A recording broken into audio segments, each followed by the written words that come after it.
guys, good afternoon. Is it afternoon? Yes, good afternoon. Like they say over here, good afternoon. We are here at the W.E.B, Du Bois Museum Foundation for Pan-African Culture is where we are. It's in East Legon. Yeah, our stomachs have not been great, so we wanted to get out from early. We were up from early and we couldn't get out until now, which is now, 2:30. Yeah. Because, our stomachs for the whole time we've been here, it's just been rubbish. It's been weak. Yeah, it's been really weak. Because we want to get out and we want to see things and film things for you guys, you know? Yeah, we're it's stuck a in madness. this Lulu. Yeah, it's just an absolute madness. But let me turn you guys around so you guys can see. Ministry of So come and see, and shall we go? Yeah. I'm hot as well, by the way. Oh, this is so good. You want some water? Oh no, okay. So it looks like maybe they're doing some sort of restoration here actually. I wonder if it's open, because there is actually a guy in the back painting. Oh, interesting. Well, that looks like it will be nice when they eventually do it up.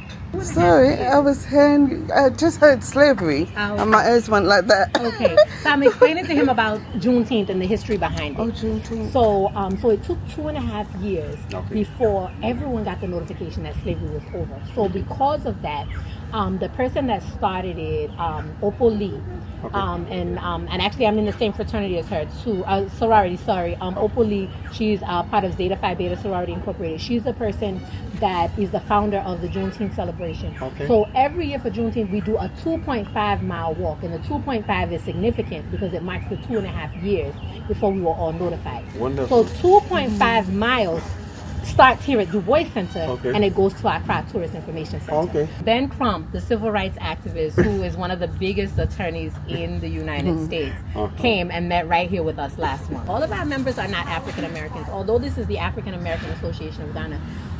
We also have members that are, like some of our members are both in the African American Association and the Ghana Caribbean Association because they were raised in the United States, things like that. We also have members who are continental Africans, Ghanaians, who are in support of us returning home and come out and support our initiatives and work with us.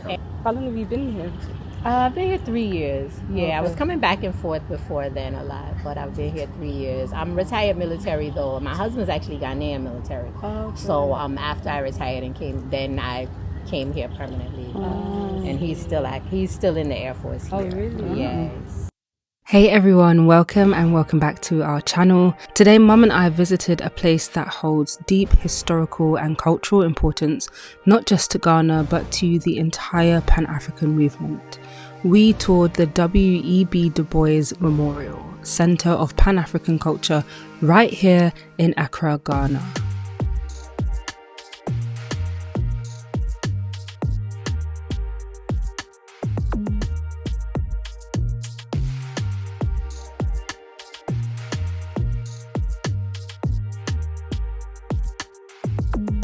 So if you're not familiar with W.E.B. Du Bois, he was an African-American sociologist, writer, historian, and civil rights activist.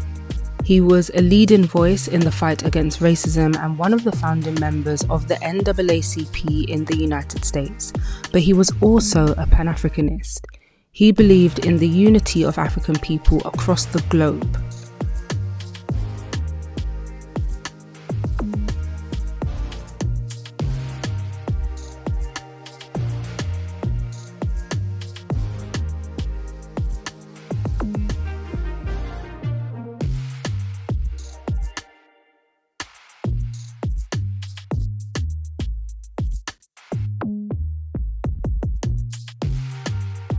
William Edward Burghardt Du Bois was born in 1868 in Great Barrington, Massachusetts.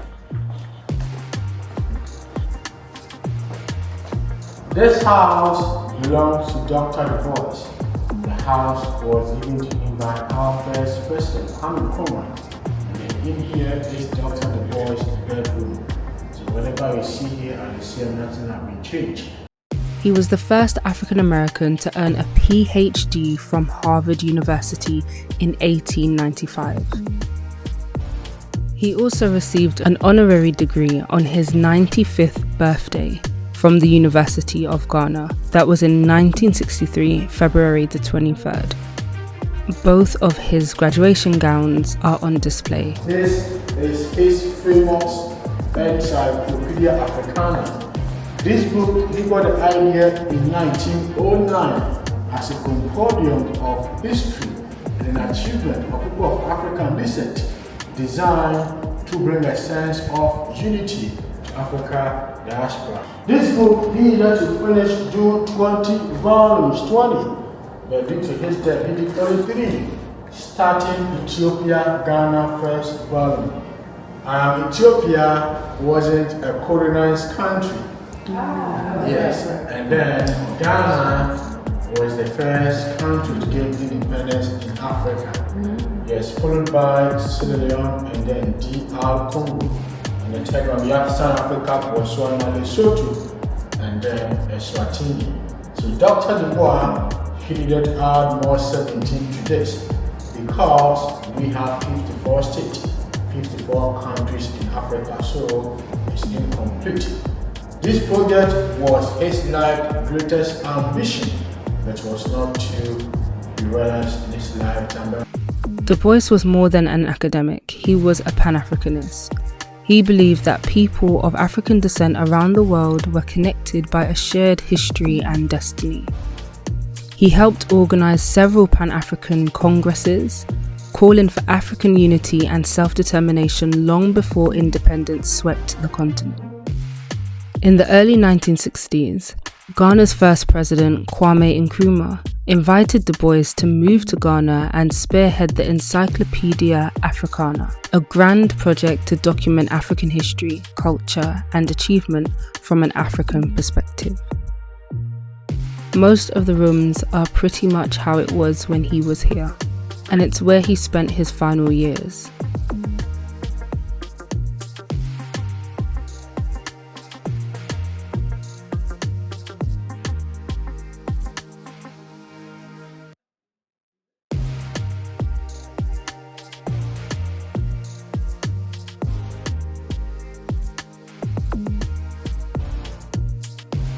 Du Bois wasn't just an African-American icon, he was a global figure. On the walls you find powerful images of him with Kwame Ture, formerly known as Stokely Carmichael, our countryman from Trinidad and Tobago, a leader in the Black Power movement. And you'll also see Du Bois with the Chinese diplomats and government officials. The People's Republic of China honored Du Bois as a revolutionary thinker and gifted him several items, some of which are now displayed here. This highlights how his vision of liberation resonated not just in Africa or America, but globally. The very study where he worked until his death in 1963 has been preserved as part of the center, filled with his desk and over 1,500 books.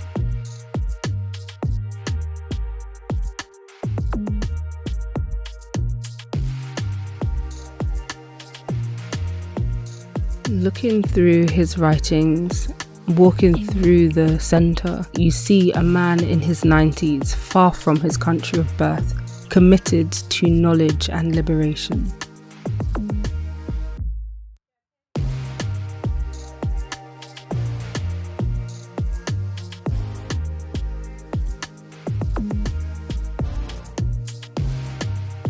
Du Bois is buried right here in this courtyard alongside his wife Shirley Graham Du Bois, an activist and writer in her own right. Their shared commitment to Pan-Africanism is deeply embedded in every corner of the center. Du Bois saw the liberation of African nations as part of a larger global shift away from colonialism and exploitation, a belief that connected him to anti-imperialist leaders around the world. Du Bois died in Accra on the 27th of August 1963, just one day before the historic March on Washington in the US, where Martin Luther King Jr. delivered his I Have a Dream speech, Today, the Du Bois Center remains a space for reflection, scholarship, and cultural dialogue. Students, historians, and activists continue to visit, drawn by the legacy of a man who challenged racism with intellect, and who saw Africa not as a victim of history, but as a maker of it. The place was completely free to enter, but I will say, our tour guide left us just after the beginning of the tour, and he never returned. So I don't know if you're supposed to pay at the end, but we didn't have to. We did see him later on, and we said to him what happened, and he was like, oh, did no one come? I sent someone to take over for me, but no one did come. So there's that, but we were quite fine just walking around by ourselves anyway, so.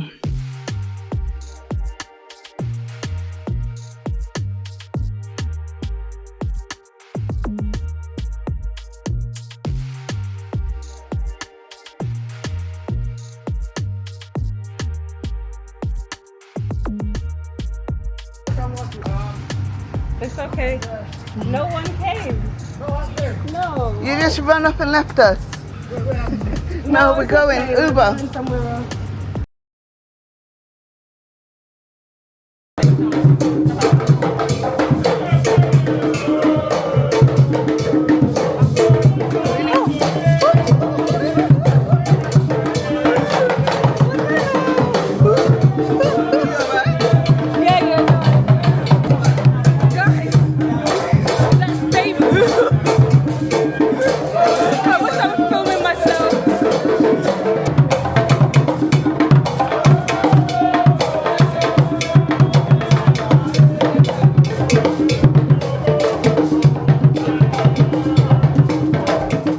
This is the thing we like about Ghana. We went out only to go to the Pan-African Centre, but whilst there we met the sister outside, and then she told us about this event, and so we just ended up going to this event and we learned so much. We were really amazed about the deep and surprising historical and cultural connections between Ghana and Suriname, and Auntie was giving us all the tea.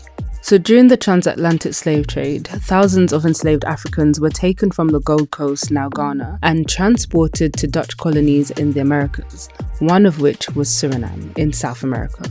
Suriname, then a Dutch plantation colony, relied heavily on enslaved labour for its sugar, coffee and cotton plantations. A significant number of the enslaved people came from Akan-speaking ethnic groups, including the Ashanti, Fanti and Nzima of present-day Ghana. The Dutch West India Company was directly involved in trafficking enslaved people from Ghanaian forts such as Elmina, which we do have a video coming up on, which was actually controlled by the Dutch for over 200 years. But the story doesn't end with oppression, it continues with resistance. In Suriname, many enslaved Africans escaped the plantations and formed independent communities deep in the rainforest. These were the Maroons. The Maroons fought the Dutch for nearly a century. They retained and adapted many African customs, from religion and language to music and governance, and many of these cultural threads trace directly back to Ghana. Many of the Maroon groups, some of which I'll put on the screen now, preserved Akan words, Ashanti drum patterns and spiritual practices that resemble those found in traditional Ghanaian religions. Many communities in Suriname still use words and expressions and names, actually, as Auntie was telling us, rooted in Akan and Tree and Ghanaian culture. Some greetings, kinship terms and naming customs remain closely linked to Ghanaian linguistic traditions. In both Ghana and Suriname, people are often named based on the day of the week they were born, a practice originating from Akan culture. So a boy born on Friday might be called Kofi in Ghana, but also called Kofi in parts of Suriname. The talking drums, call and response singing and ceremonial dances in Suriname echo those practiced in Ghana for centuries. It's not just cultural, it's ancestral. And if you want to go deeper into this, I believe that Wode Maya, who we also met and also have a video with, which will be coming up on Life in Progress, he's done a very good video about the links between Ghana and Suriname, so you can check that out. So Auntie was also explaining to us that their headdresses actually had different meanings. It was sort of like a language that they devised. So obviously on the plantation, they were not allowed autonomy over themselves. So they figured out really smart and innovative ways to communicate. So some of the headdresses worn would mean certain things like meet me around the corner, meet me at this time. And it's just amazing to see the incredible ingenuity employed by people who were labeled as savages. She also explained about the koto dress that the doll is wearing, referring to a well-known legend associated with the history of the koto dress in Suriname, which she said had become part of cultural memory and storytelling around this traditional costume.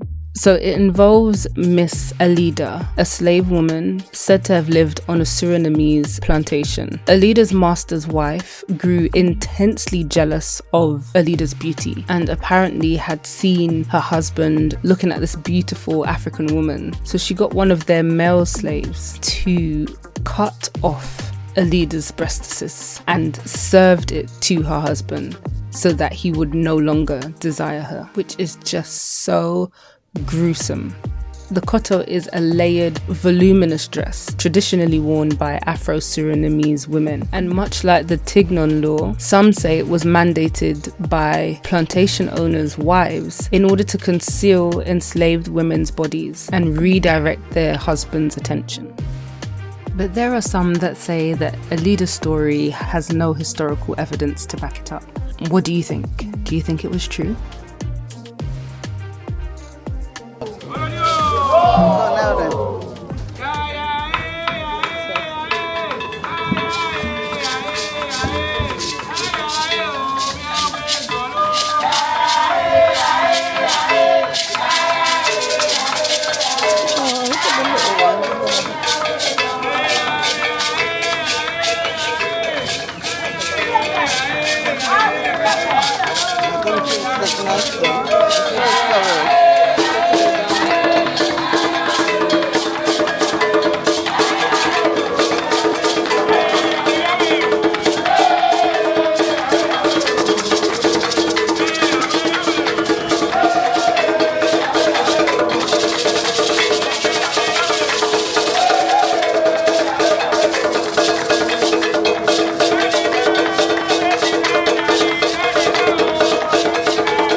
Following you.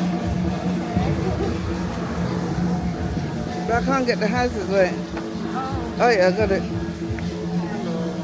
Hi, fine, thank you.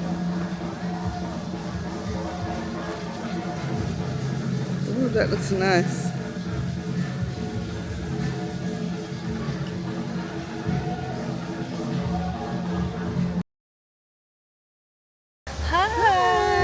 So we have now made our way to ANC Mall. We've seen this in like Wode Maya's videos, so it's amazing to be here. We're not entirely sure where we're gonna go yet. We've just seen Rocco Mamas, which obviously we had in South Africa in Johannesburg. So we may be there, but maybe we should try somewhere different. There's another place called Jamestown Coffee. So I think we'll head there only because we had Rocco Mamas in South Africa. Oh, look at this car, guys. Yeah. Oh, there's Rocco Mamas as well. Right, okay. Wow, we've got Christmas song. Oh, I was thinking I recognise that song. Yeah. Oh, they've got an area, like a kids' play area. The kids are jumping on the trampoline there. They've got play stuff. Yeah, like a bouncy castle thing. Oh. Now that he's gone. I know, but at least we know for when he comes back. Yeah. Oh, I wanted to go over there, Mum. That's the Whole Foods place. Yeah. Okay, so here is the Jamestown Coffee. I don't know if you need a reservation, but we shall just go in and see. I would have gone there, but I think they said that they don't take cards, so there's that.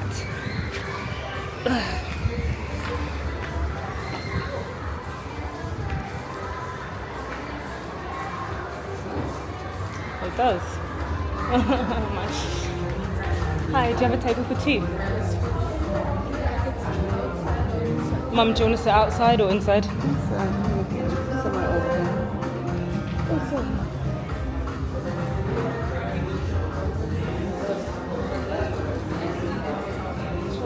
Yeah.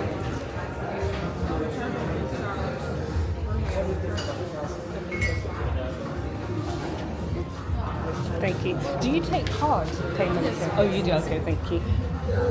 Oh, that's nice. Right, I'm going to have a look at the menu, which is here. Let me show you.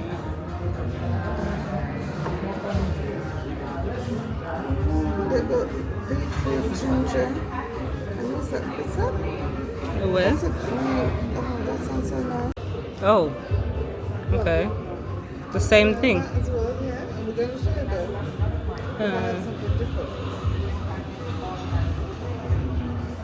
No, maybe Yeah, we share. it. Nah, no, it's not that. It's just that it's got lines on it from when you were leaning. So. Okay.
The time is 19:45.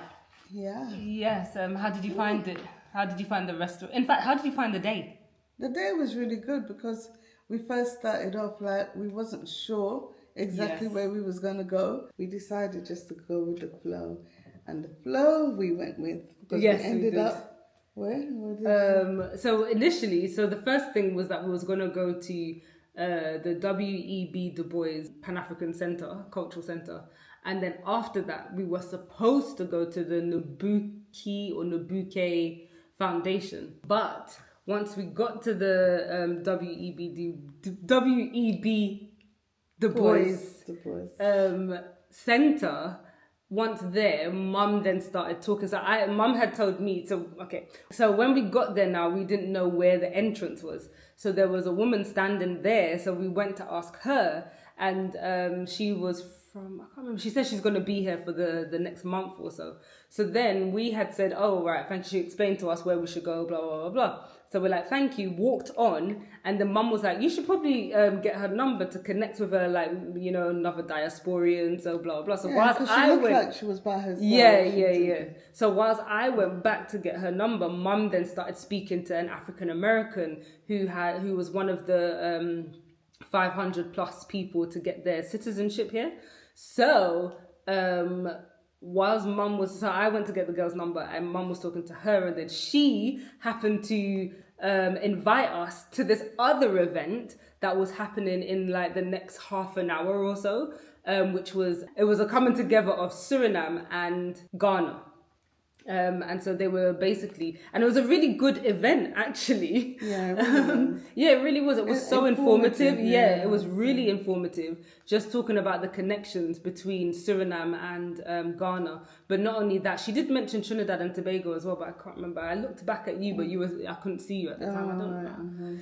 I want to sit down. Yeah. So she did. It's just the connection between like the Caribbean and Ghana. And so there were so many connections between their traditional clothes, their headdresses, their words, their names. They even have chiefs in their villages and stuff like that still to this day.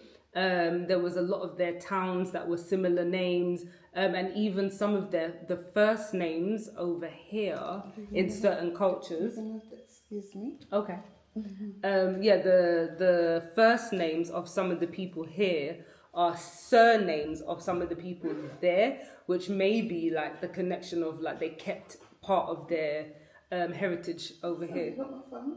Yeah, it's charging.